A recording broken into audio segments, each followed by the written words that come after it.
Hi friends, welcome to lucky Chakrika channel. ఈరోజు నేను మీకు గులాబ్ జాములు చేసి చూపిస్తున్నా. పగుళ్ళు లేకుండా, మధ్యలో ఉండలు కట్టకుండా పాకం పీల్చేలాగా గులాబ్ జాములు ఎలా రెడీ చేసుకోవాలో ఇప్పుడు నేను మీకు చేసి చూపించాలనుకుంటున్నాను.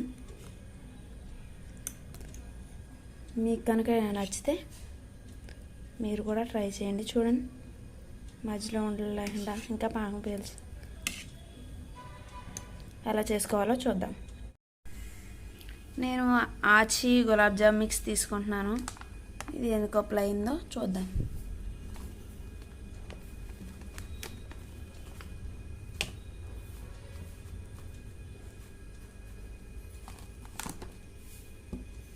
ఒకటి,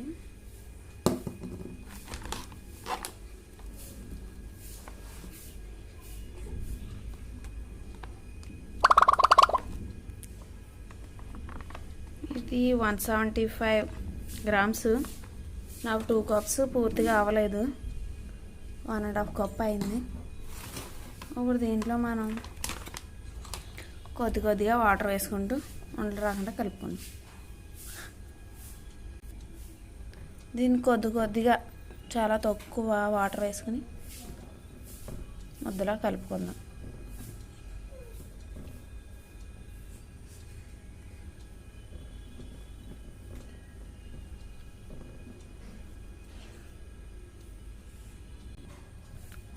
దీన్ని ఇలా కలుపుకోవాలి చపాతీ ముద్దలా. దీన్ని మరీ గట్టిగా కలుపుకోకూడదు. లోపల ఎయిర్ బబుల్స్ లేకుండా ఇలా పగుళ్ళు ఉండేలాగా కలుపుకోవాలి. గాలి ఉండకుండా, మరీ గట్టిగా కాదు, మరీ సాఫ్ట్గా కాదు. ఇలా కలుపుకొని దీన్ని ఒక 10 మినిట్స్ రెస్ట్ ఇద్దాం.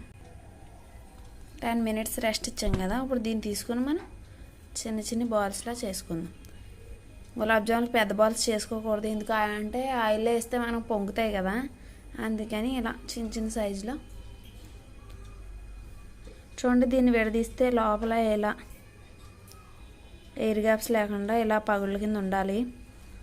దీన్ని మరీ గట్టిగా ప్రెస్ చేయకూడదు, స్మూత్గా. గట్టిగా ప్రెస్ చేస్తే లోపల మధ్యలో గట్టిగా వచ్చేస్తుంది ఫ్రై చేసినప్పుడు. ఇలా మరిన్ని బాల్స్ నేను చేసుకుని చూపిస్తాను. చూడండి, బాల్స్ అన్నీ ప్రిపేర్ చేసుకున్నాను. ఇప్పుడు మనం పాకం పెట్టుకుందాం. మనకి దీంతో 2 కప్స్ అయింది కదా పిండి. ఇప్పుడు 4 కప్స్ షుగర్ వేసుకోవాలన్నమాట. 2 కప్స్కి 4 కప్స్ షుగర్. ఇప్పుడు ఎన్ని కప్పులు షుగర్ తీసుకున్నామో అన్ని కప్పులు వాటర్ వేసుకోవాలి.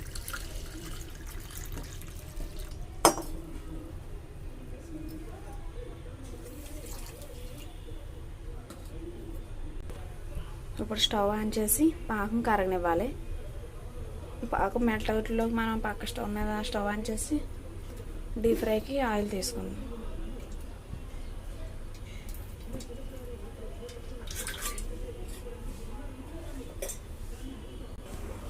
ఆయిల్ కాగింది కదా, ఇప్పుడు దీన్ని లో ఫ్లేమ్లో పెట్టుకోవాలి. లో ఫ్లేమ్లో పెట్టుకొని మనం బాల్స్ వేసుకోవాలి.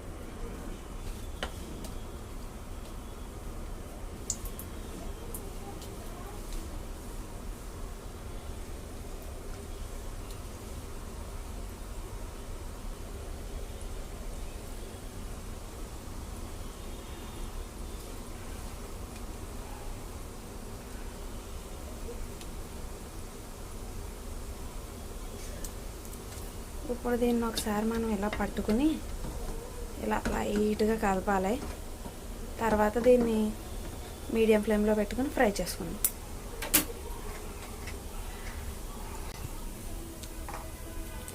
వీటిని గోల్డెన్ బ్రౌన్ కలర్ వచ్చే వరకు ఫ్రై చేసుకుందాం.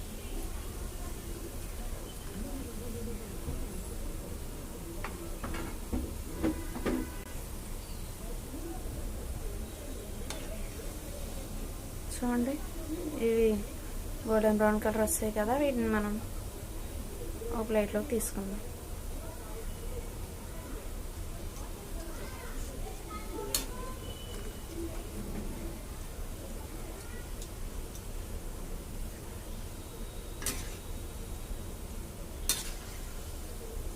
అన్నీ ఫ్రై అయిపోయాయి.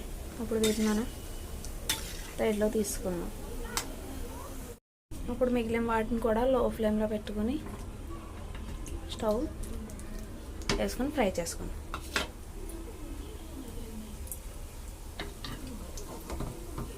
ఒకసారి ఇలా కలిపి స్టవ్ మీడియం ఫ్లేమ్లో పెట్టుకుందాం. అవి ఫ్రై అవుతున్నాయి.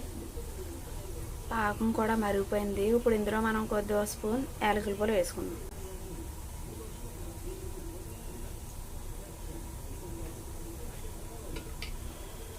యాలకుల పొడి వేసుకొని బాగా కలుపుకుందాం. ఇది తీగ పాకం రానవసరం లేదు, మామూలు అంటుకుని ఇలా సన్న తీగ వస్తే సరిపోతుంది. ఇది ఇంకా మరగాలి, మరగనిద్దాం. చూడండి, ఈ బాల్స్ని ఇప్పుడు మనం పాకంలో వేసుకుందాం. పాకం లో ఫ్లేమ్లో ఎంచుకొని 1 నిమిషం ఇలా అనేసి ఇప్పుడు స్టవ్ ఆఫ్ చేసుకుందాం. మనం ఏదైనా పాకంలో వేసుకునేటప్పుడు పాకమైనా వేడిగా ఉండాలి, లేకపోతే మనం వేసివైనా వేడిగా ఉండాలి. ఏదో ఒకటి వేడిగా ఉంటే సరిపోదు. ఇప్పుడు ఇది వేసుకున్నాం కదా, స్టవ్ ఆఫ్ చేసి కొద్దిసేపు పాకం పీల్చనిద్దాం. గులాబ్ జామ్ చల్లగా తీసుకుంటేనే బాగుంటాయి, వేడిగా కంటే చల్లారనిద్దాం. చూడండి, ఎంతో టేస్టీగా ఉండే గులాబ్ జాములు రెడీ అయిపోయాయి. చూసారు కదా, పాకం కూడా బాగా పీల్చాయి. మీరు కూడా తప్పకుండా ట్రై చేయండి. ఓకేనా?